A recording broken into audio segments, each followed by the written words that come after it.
એકલતાનો અફસોસ ક્યારેય ન કરવો, કારણ કે કેટલીક એકલતા કોઈ કુદરતી ષડયંત્રના ભાગરૂપે મળેલી હોય છે.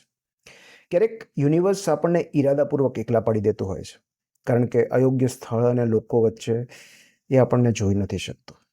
એકલતામાં વ્યાપેલો ખાલીપો સંગાથમાં થયેલા નુકસાન કરતાં ઓછો જોખમી હોય છે.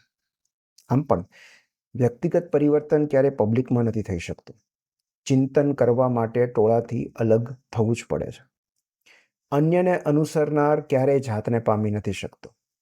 અને આપણને જે આઇસોલેશન લાગતું હોય એ હકીકતમાં ક્યારેક ઇન્ક્યુબેશન હોય છે. વિકસવા માંગતા દરેક જીવે ઇન્ક્યુબેટરમાં એકલા રહેવું પડે છે.